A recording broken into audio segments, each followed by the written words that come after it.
देखिए आज ना हम स्टार्ट करने जा रहे हैं आज का अपना नया टॉपिक। तो बेसिकली जो आज हम स्टार्ट करेंगे उस टॉपिक में सीखेंगे जॉब वर्क। आप लोगों को पता है कि जीएसटी जब से आया तो लोगों के मन में एक अपना क्राइटेरिया सा बना हुआ कि किस तरीके से हम लोग जॉब वर्क में काम करेंगे, क्या क्या चीज़ें रहेगी, जॉब वर्क का रेट क्या है, जॉब वर्क किसको कहते हैं, क्या क्या चीज़ें हम लोगों को सोचनी है। इन चीज़ों के लिए लोग काफ़ी ज़्यादा परेशान हो रहे हैं। मेरे पास तो काफ़ी कॉल आते हैं कि सर हम लोग जॉब वर्क को किस तरीके से मेंटेन कर सकते हैं, क्या कैसे करें, जॉब वर्क किसको कहते हैं, क्या क्या क्राइटेरिया, उस चीज़ के बारे में हम लोगों को समझाइए। तो हम लोग पहला टॉपिक जो हमारा स्टार्ट होता है वो टॉपिक आता है all about job work in GST. क्या आता है? All about job work in GST. What is the meaning and definition of job work in GST portal. सबसे पहले हम लोग इसको करने से पहले ये सीखेंगे कि जॉब वर्क प्रोसीजर में कौन सा गवर्नमेंट ने कौन सा सेक्शन दिया है और सेक्शन के अंदर हम लोगों को क्या क्या बताया है। सेक्शन 143 के अंदर जॉब वर्क बोला है। जॉब वर्क की सबसे पहले बात आती है, जॉब वर्क में दो लोग होते हैं, एक तो माल देने वाला और एक माल बनाने वाला। जो माल देता है उसको हम प्रिंसिपल बोलते हैं। क्या बोलते हैं? प्रिंसिपल बोलते हैं। और जो माल बनाता है उसको जॉब वर्कर कहते हैं। क्या कहते हैं सर? जॉब वर्कर कहते हैं। सेक्शन 143, ठीक है। एक होता है पी फॉर प्रिंसिपल और जे फॉर जॉब वर्कर, ठीक है। दीपक, हमने प्रिंसिपल ने इसको माल दिया, किसको माल दिया? जे को। किसको माल दिया? जे को माल, जॉब वर्कर को माल दिया।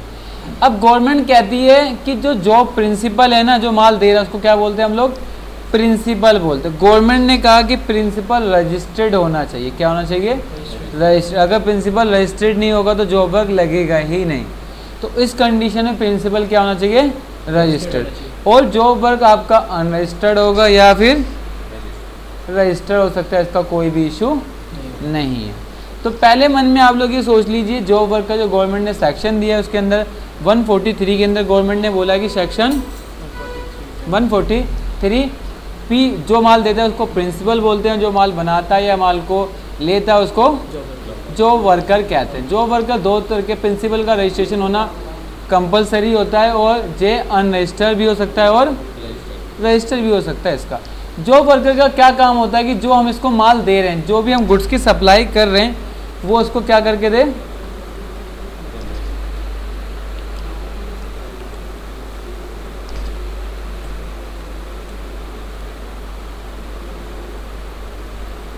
दो ही होता है कि हम उसको गुड्स दें और वो हमें बाद में गुड्स को बना के दे दें। हेलो, हाँ जी,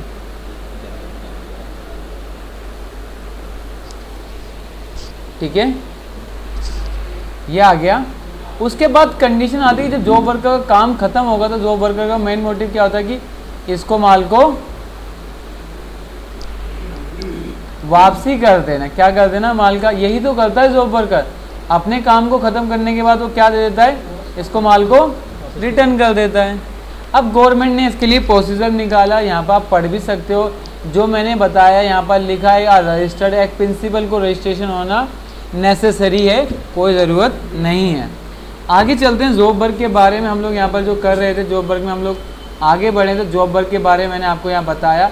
सबसे पहले डेफिनेशन के अंदर आया what is the job work.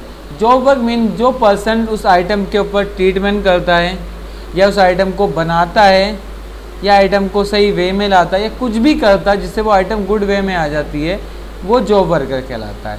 Principal समझ में आया? प्रिंसिपल हम कहते हैं जो हमको माल बनाने को देता है वो हमारा प्रिंसिपल होता है। क्लियर है?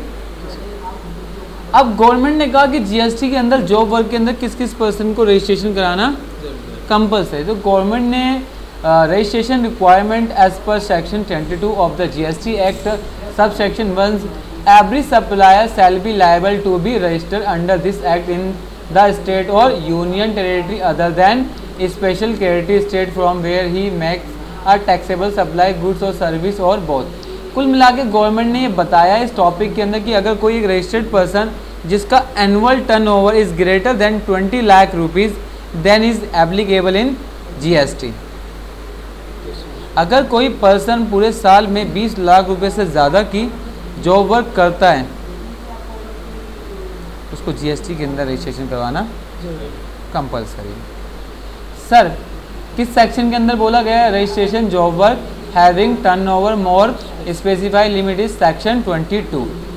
Unregistered job worker having turnover less than specified limit in section 22 not taken voluntary register. अगर जो 22 से लाख से अबव जाता है तो उसको रजिस्ट्रेशन कराना कंपलसरी है। अगर कोई नहीं जाता तो उसको जरूरी नहीं है, वो वॉलेंट्री रजिस्ट्रेशन ले सकता है। कौन सा रजिस्ट्रेशन ले सकता है? Voluntary registration. आगे मैंने आपको बताया था कि जब कोई किसी को माल देगा तो उसके अंदर उसका होना क्या ना, प्रिंसिपल होना रजिस्टर। अब माल दो तरीके से दिया जाता है। माल को किसी को जब दिया जाता है तो कितने तरीके से दिया जाता है? दो तरीके से। सर वो दो तरीके कौन से होते हैं? या तो हम माल को कौन से देते हैं, या तो हम उसको माल को गुड्स देते हैं, या फिर हम उसको कैपिटल गुड्स देते हैं। कैपिटल गुड्स जानते हो क्या होती है? हमने उससे कहा तू मशीन बना दे। जैसे मेरे पास डाई का काम है, सपोज दैट मैं डाई का काम करता हूँ, मैंने किसी जॉब वर्कर के यहाँ डाई करा तो उसके पास मशीन नहीं, मैंने कहा तू मेरी मशीन ले जा, यूज़ कर, तेरे को फैसिलिटी दे रहा हूँ, उसके बाद तू मुझे वापसी कर दी। तो गवर्नमेंट ने कहा कि अगर आप कोई कच्चा माल देते हो, क्या देते हो? कोई कच्चा माल देते हो अक्षित, तो उसका पीरियड है कि आपको 1 साल के अंदर क्या करना है, आपको विद इन 1 ईयर के अंदर उससे वापसी माल लेना है। गवर्नमेंट ने पता है, गवर्नमेंट ने रूल निकाला है जीएसटी के अंदर। अगर आपने चैप्टर 7 का सप्लाई पढ़ा हो तो गवर्नमेंट ने कहा कि हर तरह की सप्लाई, अगर आप किसी को माल ट्रांसफ़र भी करोगे तो भी आपको जीएसटी लगाना है। अब बताइए, सोचिए मैं पी पर्सन जे को माल दे रहा हूँ, ये तो सप्लाई हो रही है ना, माल एक प्लेस से बाई प्लेस पे जा रहा है ना, तो जीएसटी लगना चाहिए नहीं लगना चाहिए? तो गवर्नमेंट ने कहा कि अगर आप ट्रीटमेंट के लिए भेज रहे हो, किस लिए भेज रहे हो, तो then charge not charge GST. आपको क्या नहीं करना अक्षित? जीएसटी चार्ज नहीं करना। गवर्नमेंट ने कहा कि अगर आपका जो कच्चा माल है ना, क्या है आपका कच्चा माल की अगर value is greater then 1 year, कितनी?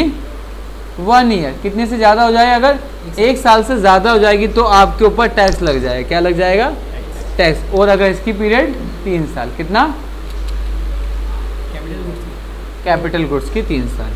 और अब बात आती है कि गवर्नमेंट को बताएंगे, तो गवर्नमेंट को आप एक इंटीमेशन दे देंगे कि सर ये माल ट्रांसफ़र नहीं हो रहा, इस माल को ट्रीटमेंट के लिए जा रहा है। किसके लिए जा रहा है? ये ट्रीटमेंट के लिए जा रहा है। तो गवर्नमेंट अपने आप इजीली अंडरस्टैंड कर लेगी कि ये ट्रीटमेंट के लिए जा रहा है, तो उस पर कोई भी टैक्स पे चार्ज नहीं होगा। तो गवर्नमेंट ने बोल दिया। इतने में कोई दिक्कत है, कोई डाउट है? जॉब वर्क समझ में आ गया किस तरीके से जीएसटी के अंदर जॉब वर्क के कॉन्सेप्ट को करेंगे? इंटीमेशन उसके पोर्टल पे देंगे। जब आप जीएसटी रिटर्न फाइल करेंगे तो आप बोल देंगे कि मेरी 5 ना जॉब वर्क पे गए हैं। अब बात आती है कि सर ये 1 ईयर कैसे कैलकुलेट? जिस दिन आपकी इनवॉइस बनी होगी ना, उस दिन से लेके जब तक आपने माल वापसी नहीं आएगा उस दिन तो वो 1 साल को काउंट करेगा। कैपिटल मतलब होती है मशीन। सर ये 3 साल वाली जो प्रोसेस है उसको उस पे टैक्स किसको पे करना पड़ेगा? प्रिंसिपल ही पे करेगा ना। प्रिंसिपल ही ने, वही तो प्रिंसिपल ने उससे क्यों नहीं लिया 3 साल तक माल? क्या जॉब वर्कर देगा टैक्स? अगर जॉब वर्कर अनरजिस्टर्ड हुआ फिर ठीक है sir, I am not levy to pay. सारे टैक्स ना देके वो तो जो माल उसे बना के दे देगा उस पर 5% लगा के दे सकता है वैसे। हाँ ये दे सकता है। वैसे वो नहीं, अब मैं समझाता हूँ, धीरे धीरे चलते हैं। इतना समझ में आरक्षित कि अगर वो कोई फिक्स एसेट देगा तो उसका पीरियड कितना है? 3 ईयर। और कच्चा माल देगा तो उसका पीरियड कितना है? With in 1 year. देन कोई इशू? देन आगे चलें अक्षित, आगे आते हैं। देन यहाँ हमसे उसने बोला,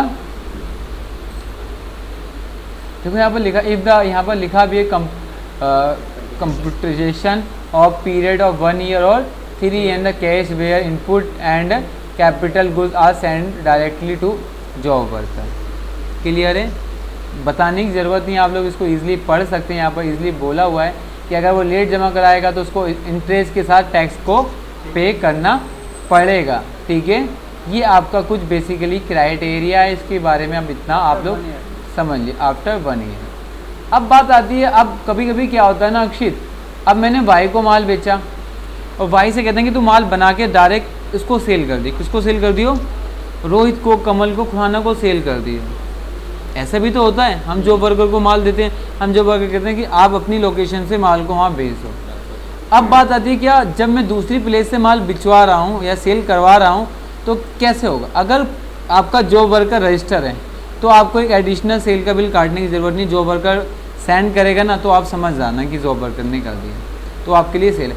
लेकिन अगर जॉब वर्कर आपका रजिस्टर नहीं है तो आपको अपने जीएसटी पोर्टल पे बताना पड़ेगा कि एक एडिशनल प्लेस दिखानी पड़ेगी कि जॉब वर्कर की मेरी एक प्लेस है। क्या जॉब वर्कर एक मेरी एक प्लेस का पार्ट है, किसका पार्ट है, मेरी प्लेस का पार्ट है, वो जॉब वर्कर है। क्लियर है, ये आपका था। अब ठीक है, अब बात आती है इंटीमेशन कैसे दोगे। इंटीमेशन के लिए आपको ई वे बिल जनरेट करना। ई वे बिल का बेसिकली एक गुड्स को मूवमेंट करने के लिए यूज़ कर, अगर माल एक से वाई प्लेस पे जाएगा तो आपको ई वे बिल के ज़रिए भरना पड़ता है। हाँ मना कर देता, बस पोर्टल में आ गया है दोबारा से। क्लियर है, कोई चलें आगे चलते हैं। इसके बाद हम लोग थोड़ा सा स्टार्ट करते हैं, एक रियल प्रोजेक्ट को करते हैं। सबसे पहले मैं एक कंपनी बना लेता हूँ और मैं इस कंपनी का नाम भी ABC कंपनी डाल दूँ या स्टार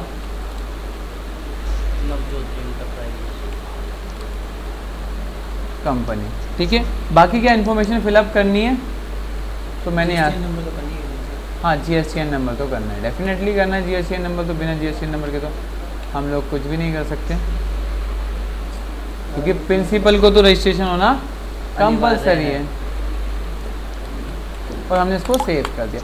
सबसे पहले एक पक्के में परचेज करेंगे, एक परचेज दो तरीके से मैन्युफैक्चरिंग करेंगे। एक हम कच्चे वाइज करेंगे, मतलब एक हमने जॉब वर्कर थे वो गवर्नमेंट के पास रजिस्टर्ड नहीं है, दूसरा जो गवर्नमेंट के पास है रजिस्टर्ड। देन स्टार्ट करते हैं अपन।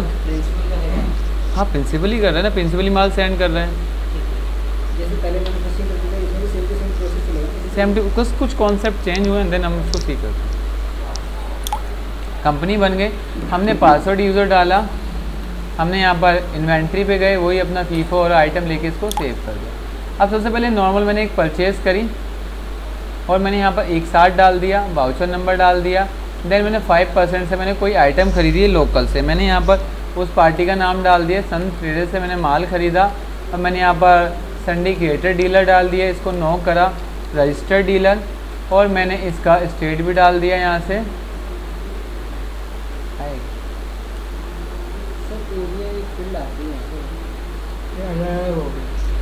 मैंने यहाँ इंडिया डाल दिया, यहाँ पर पोस्ट डेट लिख दिया और मैंने यहाँ पर GSTN नंबर भी डाल के शो कर दिया।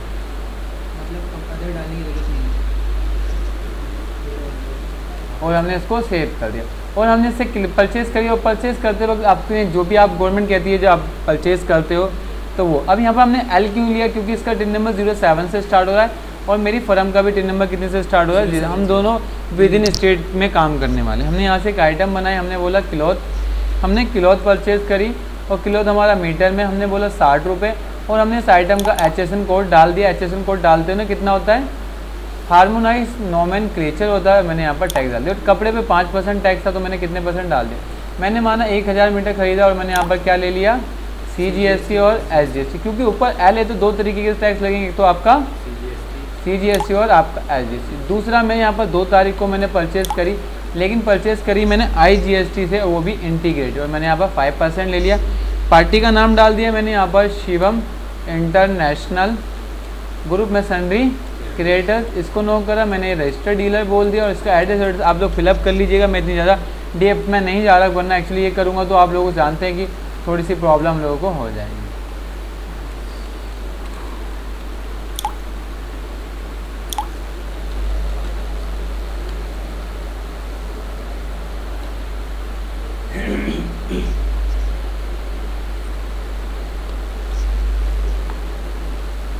सेव करा, मैंने यहाँ पर आइटम का नाम डाली, जो मेरी आइटम रॉ मटेरियल थी मैंने चैन डाल दिया। चैन हमारी रॉ मटेरियल में आएगी तो मैं इसके नाम से F3 करके ग्रुप बना लेता हूँ। कितना, इसके नाम से इसको सेव कर। देखो एक नीचे यहाँ पर स्पेसिफाई, आप इस ग्रुप के लिए HSN कोड को फिक्स कर सकते हैं, आपको बाहर डालने की ज़रूरत नहीं है। देखिए बहुत सारे चेंजेस हैं, इस ग्रुप से सब पे चला जाएगा। बहुत अच्छी चीज़ बिजी वाले ला रहे हैं और धीरे धीरे हो सकता है ये काफ़ी ज़्यादा इम्प्लीमेंट करें। हम लोग भी इनके साथ इसलिए पॉपुलर करने में लगे हुए हैं। और फिर हमने अस्तर डाल दिया,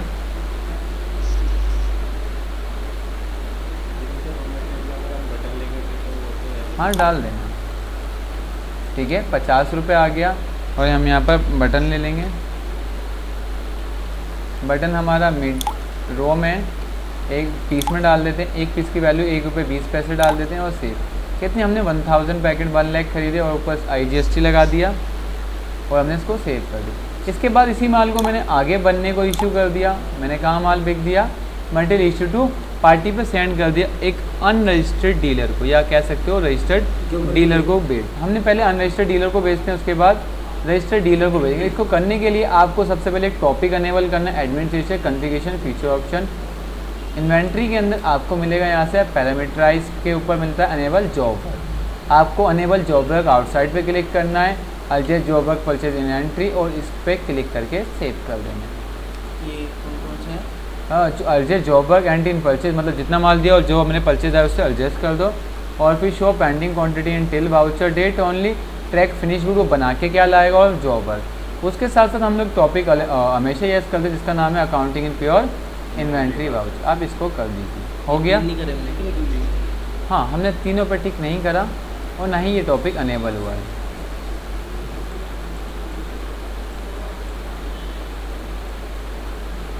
ठीक है, और हमने यहाँ पर सेव कर दिया।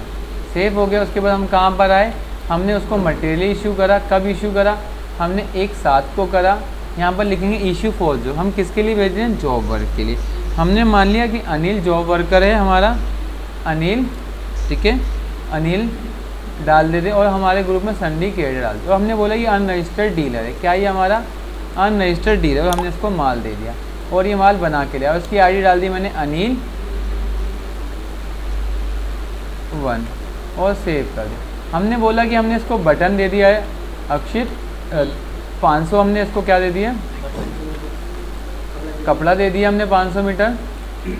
फिर हमने अस्तर दे दिया, कितना, तारीख का इशू आ रहा है, हमने अस्तर 2 तारीख को खरीदा था तो हम इसको क्या दे सकते हैं, है ना, नेगेटिव जा रहा था स्टॉक। देन मैंने देखा तो मैंने आपको बताया फिर कितना, हमने ये भी 500 दे दिया। उसके बाद बटन 10,000 है तो हमने इसको 500 दे दिया, 5,000 दे दिया। बस यही आइटम है।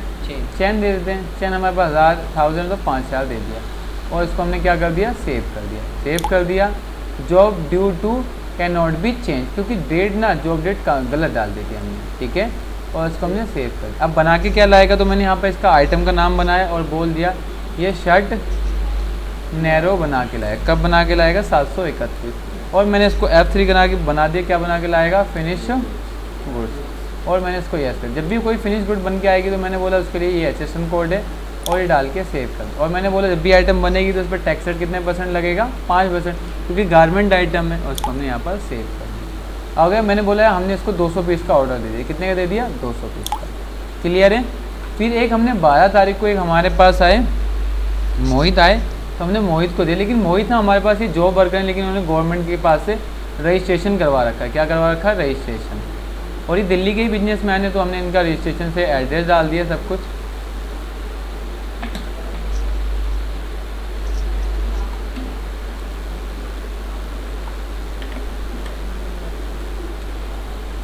यहाँ पर मोहित की ID डाल देते हैं हम लोग, मोहित ID /2। हमने यहाँ पर इसको अस्तर दे दिया, जितना रिमेनिंग था वो सारा हम इसको दे देते हैं ताकि हम लोगों को बाद में एंट्री नहीं करनी पड़ेगी।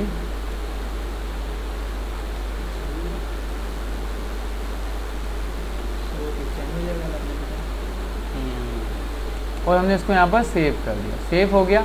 हमने बोला हमने इसको भी यही आइटम का ऑर्डर दिया है 230 का और ये बना के लिया है। अब अनरजिस्टर्ड जब बना के लाएगा तो उसकी एंट्री करेंगे मटेरियल इश्यू टू पार्टी। हम यहाँ पर आए, हमने उसको 12 तारीख को दिया तो हमने यहाँ 12 तारीख डाली। कब बना के लाएगा उसका वाउचर नंबर तो वही गिवन करेगा, हमें तो पता नहीं होगा, तो हम यहाँ ले लेंगे रिसीव आफ्टर, क्या ले लेंगे हम, रिसीव आफ्टर। हमने बोला हमारा अनिल बना के लाया तो हमने यहाँ से अनिल की एंट्री कर ली। और हमने बोला अनिल को शर्ट का ऑर्डर देता कितने पीस का, 200 का, तो हमने यहाँ पर 200 डाल दिया।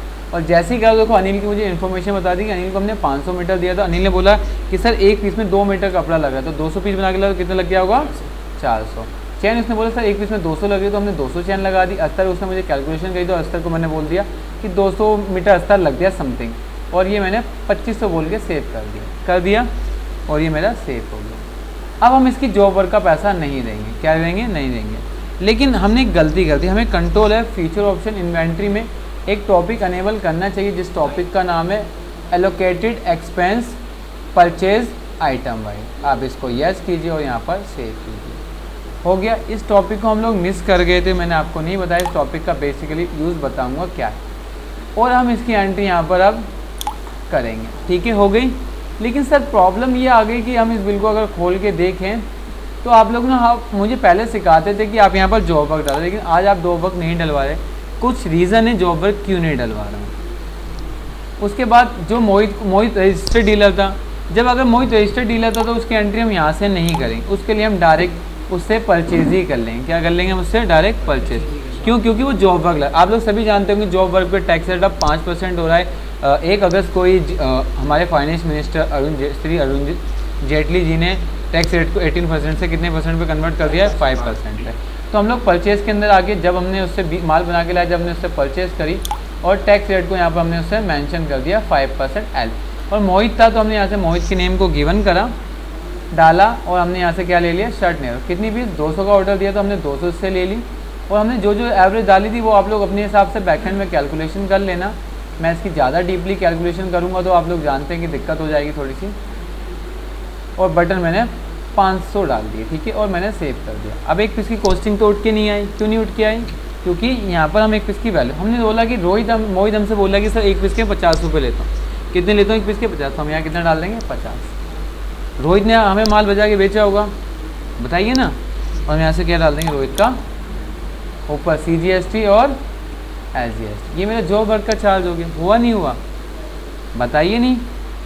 तो अगर आप रजिस्टर्ड डीलर ही करेंगे तो आप इस तरीके से ट्रांजेक्शन करेंगे। हो गई दोनों ट्रांजेक्शन। अब बात आती है स्टॉक की। क्या स्टॉक हमारा कम हुआ होगा? आप जॉब वर्क रिपोर्ट में आउटसाइड जॉब समरी या जॉब रजिस्टर के अंदर आके देखोगे 1 पार्टी, तो आपको अनिल और मोहित की जो हमने माल दिया था वो जो ख़त्म हो गए उसकी रिसीव आपको यहाँ मिल जाएगी। ठीक है, हमें यहाँ पर 20/7 या 30/7 देखना चाहिए था और हम यहाँ से रिपोर्टें अपनी देख सकते हैं कि जो हमने माल उसको दिया था वो यहाँ से कंज्यूम हो जाएगा। लेकिन कंज्यूम क्या दिख रहा है? हो रहा है। हाँ, इशू वाला कंज्यूम ऑप्शन ही नहीं है इसमें consume का।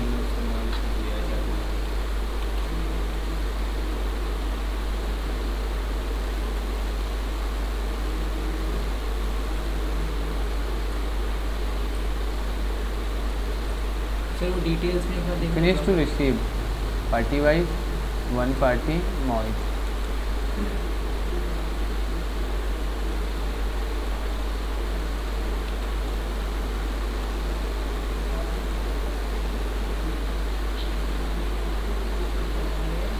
थोड़ी सी रिपोर्ट अभी देख लेते हैं कि उन्हीं में से टैक्स तो हमारा देखिए, अगर आपने जो टैक्स दिया है वो GST के अंदर हमारे टैक्स समरी के अंदर वो देखो दिख गया होगा। हमने जॉब वर्क पे दिया है ना 5%। ये देखो लोकल में ही आप यहाँ से देखोगे तो आपका मोहित वाला टैक्स भी आ गया, तो जॉब वर्क लगा था। अब बात आ गई सर अनरजिस्टर्ड की डीलर की एंट्री कैसे करेंगे। तो आप लोगों को पता है reverse charge mechanism concept GST के अंदर है कि अगर आप अनरजिस्टर्ड डीलर से कर दोगे तो उसके लिए ना हम लोग कहाँ से एंट्री करेंगे? जर्नल से। अगर हम लोग कभी भी अनरजिस्टर्ड डीलर से कोई ट्रांजेक्शन करते तो उसके लिए हम कंसोलिडेटेड RCM पे ना आके हम लोग यहाँ से बोल देते हैं अनरजिस्टर्ड RCM। यहाँ पर तारीख डाल देंगे एक साथ। अब यहाँ से हम रजिस्टर्ड वाली एंट्री भी कर देंगे। आ गई। और हम यहाँ से क्या ले लेंगे? अनिल। अनिल को कितनी पीस बना के लाया था अनिल? 200। और हमने कितने का खर्चा बोला था उसको? 50 रुपये। तो कितने का? 10,000 रुपये का माल बनाया और हमने उसकी पेमेंट कितने कर दी? कैश में। हमने इसको सेव कर दी।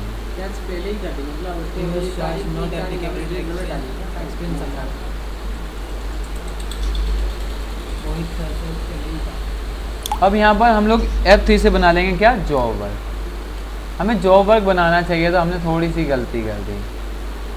अब बताइए जॉब वर्क मैंने क्यों बनाया? क्योंकि अभी उसके अकाउंट में पहले पैसा ट्रांसफ़र करेंगे तभी तो एंट्री मारेंगे। अब तो पैसा ट्रांसफ़र, अब उसके अकाउंट में किस नाम से पैसा जा रहा है? जॉब वर्क के नाम से। हम यहाँ क्या ले लेंगे? मोहित, सॉरी अनिल था ना, क्या लेंगे? अनिल। अनिल आ गया। जैसे हम इसको सेव करेंगे तो reverse charge is not applicable in expense account Anil, would you like to continue? एक बार क्विट करना पड़ेगा दोबारा। एक साथ डाल दिया। यहाँ पर अनरजिस्टर्ड डीलर ले लिया। यहाँ पर जॉब वर्क को डेबिट करा कितना? 10,000। और यहाँ पर अनिल ले लिया और उसको यहाँ से हमने The river charge set not applicable in expense account. Anil, would you like to continue? Anil पे भी क्या रिवर चार्ज एप्लीकेबल होगा? सर वो तो होगा ही होगा क्योंकि वो अनिल कार्ड है और वैसे भी उसने रजिस्टर्ड पार्टी पे दिया तो उसका तो टैक्स पे नहीं बनेगा। रिवर्स चार्ज तो होगा ही होगा सर क्योंकि अनिल रजिस्टर्ड है।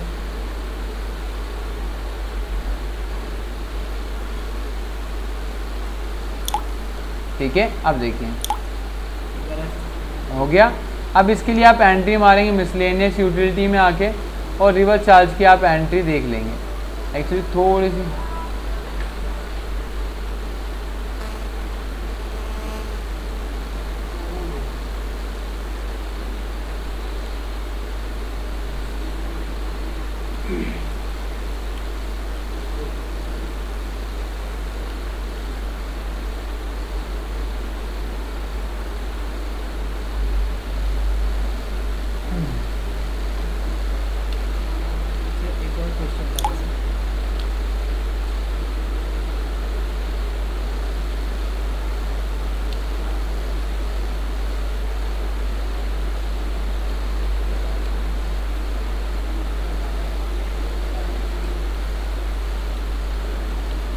अब उठ के आया है। 22 हो गई देखना। अब पहले एंट्री कर चुके ना अनिल की। पहले पता है क्यों नहीं उठ के आ रहा था? क्योंकि यहाँ पर अनरजिस्टर्ड एक्सपेंस लिखा था। मैं रजिस्टर्ड एक्सपेंस जो वर्क हमारा रजिस्टर्ड एक्सपेंस है। किसके लिए ये हमने यहाँ क्यों डाल दिया सर? हाँ पार्टी अनरजिस्टर्ड आ गया पॉपअप। यहाँ पर अनिल डाल दिया। परचेज नंबर पता है तो ठीक है, टैक्सेबल अमाउंट पता है तो ठीक है, नहीं तो आप इसको सेव कर दीजिए। एक नंबर डाल के आप क्या कर दीजिए इसको save. Row number taxable value कितनी है? 10,000 रुपये। तो IGST कितना लगेगा? 5%। तो वैल्यू कितनी हो जाएगी? 5,000। टैक्स कर दिया। टैक्सेबल एडजस्टमेंट अमाउंट 10,000 और हमने बाहर डाला कितना है? 12,000। 22 तो हो रहा है ना सर इसके वजह से नहीं सही तो है तो शो यहाँ पे taxable amount adjustment amount 10,000 is not equal amount of reverse charge. है या फिर देखना जरा 2 0 आगे भी है ना वो। एक्चुअली अनरजिस्टर्ड डीलर हैं तो वही तो मैं भी कह रहा हूँ सर। हाँ। अनरजिस्टर्ड डीलर है तो कैसे उठा लेगा रजिस्टर्ड एक्सपेंस? IGST वो रिवर्स चार्ज तो शो करेगा ही रिवर्स में। नहीं तो वो उसमें माल डाला आपने रजिस्टर्ड बैंक हैं? रजिस्टर्ड है। ठीक है, अब जब हम उसे पे करेंगे तो हम registered party taxable adjustment amount RS 10,000 is not equal to amount of reverse revenue account. तो एडजस्ट हो रहा है ना। रजिस्टर्ड एक्सपेंस का ये दूसरा खुला है, ये दूसरा खुलता है पॉपअप, छोटा सा खुलता है, इतना बड़ा नहीं। नॉट एप्लीकेबल का सर वैसे अनरजिस्टर्ड RCM मोबाइल थे।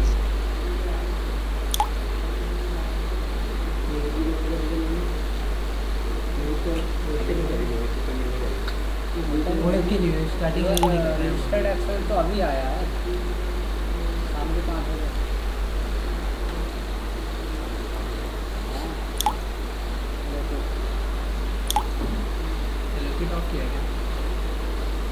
यही हमारी क्वेश्चन निकाल के देगा ना।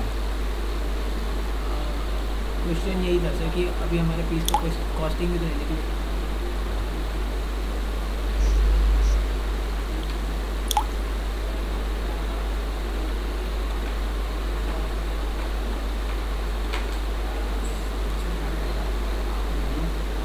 ये तो भाई क्रॉसिंग को डालिएगा।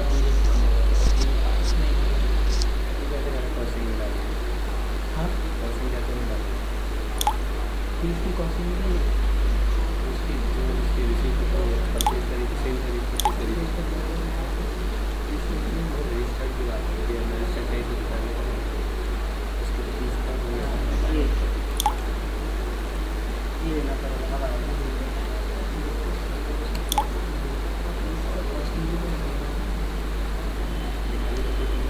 हमने यहाँ पर नॉट एप्लीकेबल कर रखा है तो रिवर्स चार्ज लगेगा कहाँ पर? गलती हम लोग खुद ही कर रहे हैं। टैक्स कैटेगरी हमने डाली नहीं है तो कैसे लग जाएगा? हम लोग ही गलती करके चल रहे हैं स्टार्टिंग से ही। प्लान करना पड़ेगा। हाँ, एक बार मैं क्विट करके बाहर आना पड़ेगा। ये थोड़ा सा हम लोगों को देखना चाहिए था, हम लोगों ने इसमें शायद ध्यान नहीं दिया। यही रीज़न था। हो गई एंट्री, उसके लिए आप कहाँ होगे, जीएसटी समरी पे आओगे पोर्टल में, और देखिए आपकी रिवर्स चार्ज की एंट्री आ गई। बस लेकिन प्रॉब्लम ये आ रही है कि अभी रिवर्स चार्ज आपका एप्लीकेबल नहीं हुआ। क्यों? क्योंकि 250 रुपये लग तो गया। देखिए 500 रुपये का 250 आधा आधा होता है ना।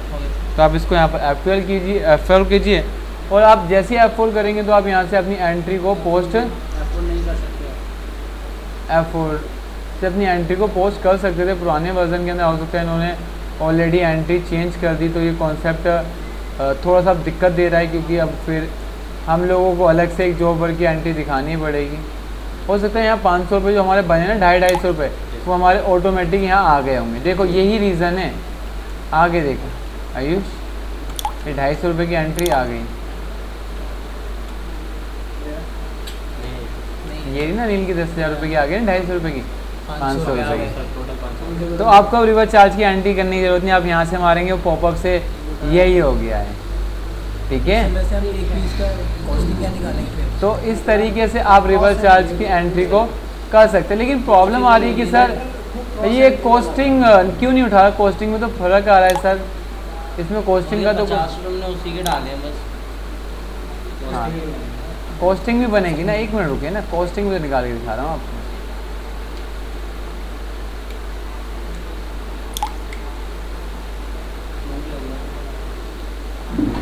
थोड़ी सी बैटरी खा ले।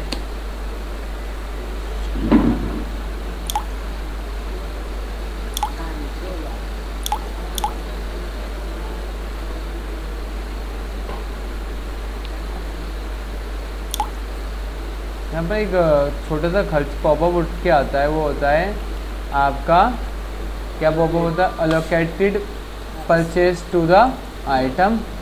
देखिए अरे ये रहा सर, एक तो अलोकेटेड एक्सपेंस एंड वाउचर वाला, ये टॉपिक हम लोग मिस कर गए थे, इसलिए थोड़ा सा दिक्कत कर रहा था। इस टॉपिक से होगा क्या दीपक, कि जैसे हम यहाँ पर सेव करेंगे वो मुझसे पूछेगा नेक्स्ट टाइम जब भी मैं इसकी एंट्री करूँगा। तो आप लोग दीपक देख सकते हैं कि जब भी मैं इसको सेव करूँगा तो पॉपअप उठ के आएगा। नहीं उठ के आया तो मैं आपको न्यू एंट्री में करके दिखा देता हूँ, ताकि हो सकता है कि पहले ही वो एंट्री हो गई हो, शायद यही रीज़न है नहीं ले रहा हूँ। मैंने यहाँ पर जॉब वर्क डाला, हाँ,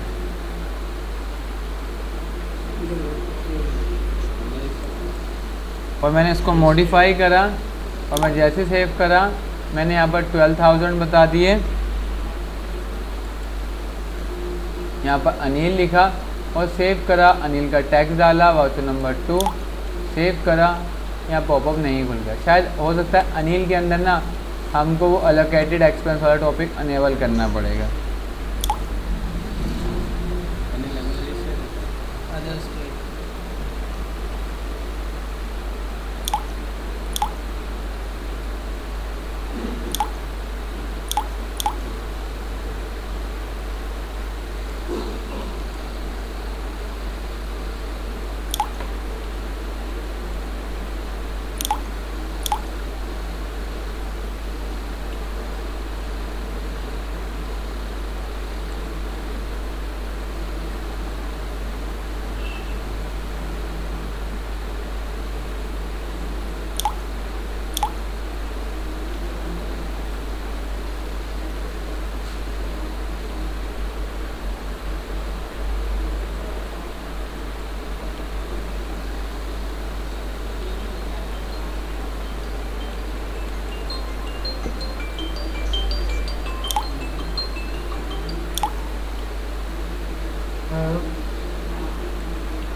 वो एक्चुअली थोड़ा सा कॉस्टिंग में फ़र्क आ रहा है, कॉस्टिंग नहीं उठ पा रही इससे। बाकी तो एक्चुअली कुछ कॉन्सेप्ट मिस हो रहा है। मैंने अभी प्रैक्टिस करी थी तो बिल्कुल ठीक निकल रहा था।